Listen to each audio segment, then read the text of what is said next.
Arctis Pro Wireless. Should you buy them? No, you should not. The first thing, price. These would be closer to a $45 headset were it not for the addition of a microphone that sounds half decent. That is the only reason why you would buy these, is that, and I wouldn't expect it to cost more than about $20 more. So these would be about a $65 pair of headphones. Considering that $65 headphones actually beat it in sound quality. Regular sound quality. These are the Avantry Audition Pros. They sound better. They cost a lot less. These were $325. These were $65. Buy these for sound. Buy this if you buy them secondhand for about $65. Next, build quality. The materials they used, good. They started with, no compromise with the headband. It will not crack in half. This joint here is pretty good, except it's, metal put into plastic, as other reviewers have mentioned. But it doesn't creak, it's very stiff, that's fine. But there's a problem inherent in this design. Focus. Focus. I won't.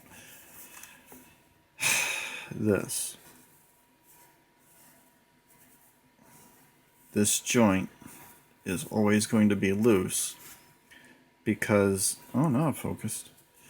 Because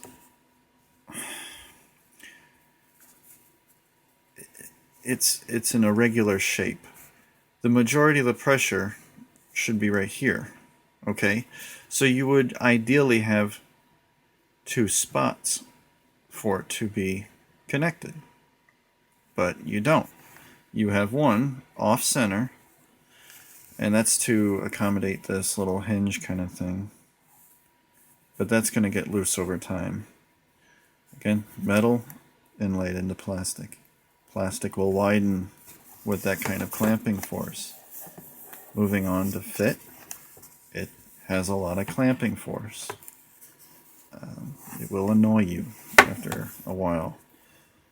This is nice and soft, but when you start getting into the hole pushing against you, it will feel overbearing, which is good because it's so heavy.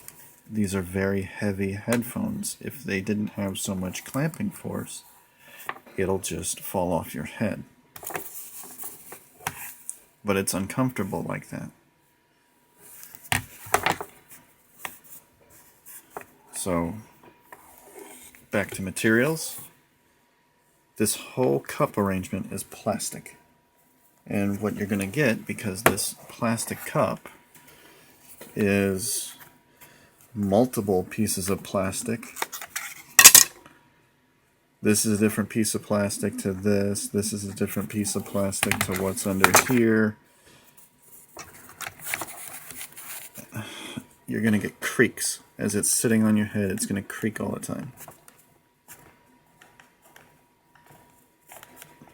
You adjust it, you adjust it, you adjust it, you move your head left, you move your head right, it's going to sit there and creak at you. You're going to listen to music, and it's going to bother you a lot.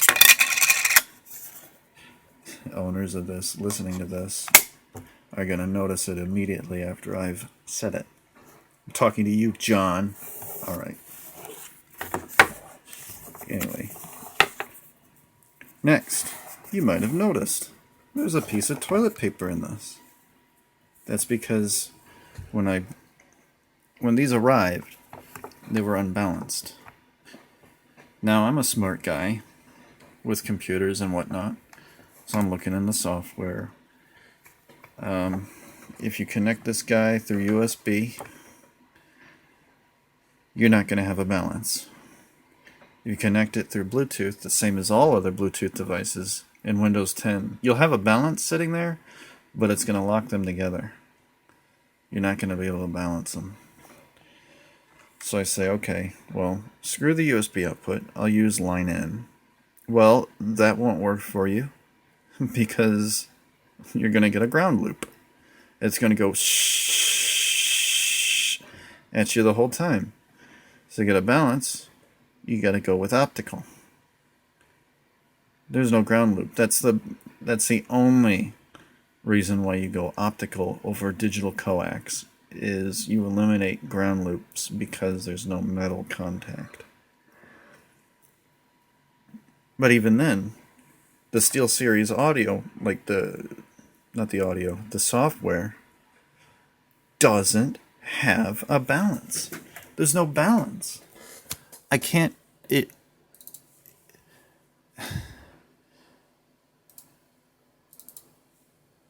it's unfathomable why there would not be a balance. Hold on. Focus. Okay. You get your bass enhancement, you got a little bit of equalizer, some kind of volume limiter because some people like to listen it too loud. Up here you got some kind of virtual surround. AuDiOpHiles would say, no, no, no, no, no, screaming. Side tone, you plays your talking voice right back to you. You're thinking, oh, okay, maybe the balance is in the settings. No, that's those are settings for this little guy. You know, the screen on the thing, and there's no balance here. There's no balance. So you go to the RCA jack, and you use an external USB, and that's the only way to balance them in a smart way. You know, but you're thinking too smart to balance a headset, because now you don't have balance on anything other than a PC using optical.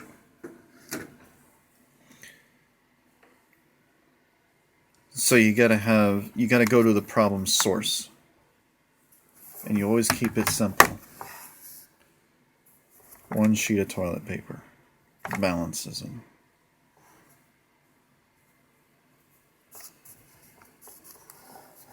So that's an annoyance. Moving on. Design. We all like volume knobs. We don't like digital volume knobs because there's no end to it. There's no beginning. And the detents, they don't quantify into being one level up or down. Sometimes it clicks on you and it doesn't do anything. The next click might make it go up 2 notches. The next click, nothing. It's annoying. When you're adjusting them on your head, this is your left. So you're adjusting it on your head, and you're always pushing your mic button, or you're doing this. And if you're pushing this guy in, then you're changing the settings on that thing. It's just bad placement. Bad placement. But I would rather have mechanical buttons in the wrong spot than what's been happening with more recent headsets. Noise canceling ones in particular. They'll have some kind of touch control here, and that is the worst thing you could ever have on a headset. For one, you get no tactile feedback from what you're doing. Nothing. Sometimes they'll put a beep in there or whatever, but more often than not, for like volume, you won't have that. But, you know, this is just bad placement. I would much rather have it on the outside like this guy, even if they're just buttons. I mean, it's a digital up and down anyway. Why not have a button?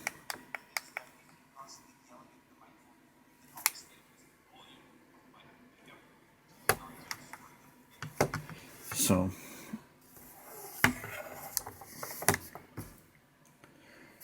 Audio quality. I haven't talked about it in this video yet. Quality. These sound better. Maybe I did. I don't know. These aren't going to get you anywhere in the audiophile spectrum wirelessly.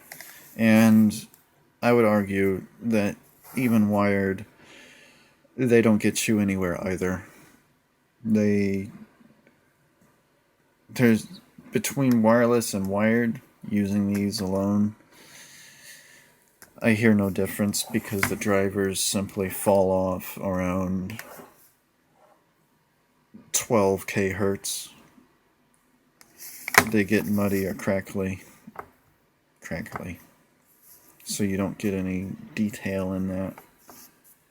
They say, oh, they go up to 40,000, 50,000. That's beyond the human range of hearing anyway. It's irrelevant. But between that 12K and what I can hear, 18K, it's crackly.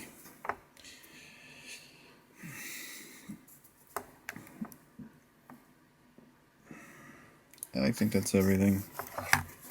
Basically, don't go for a gaming headset. If you want audio quality, don't even bother with it. They're price gouging you on this, for sure. You get about $12 worth of materials,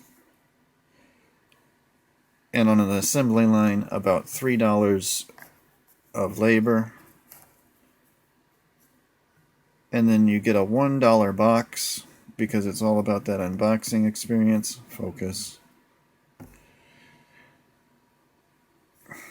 And you get, this is also digital. Some you might not know.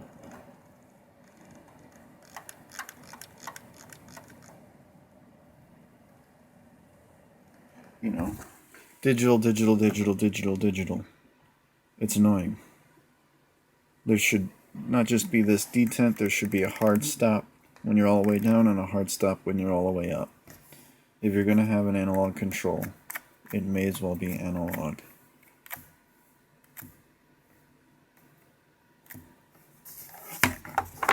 Anyway, that would be enough to deter me from buying these, and it should deter you as well. Goodbye.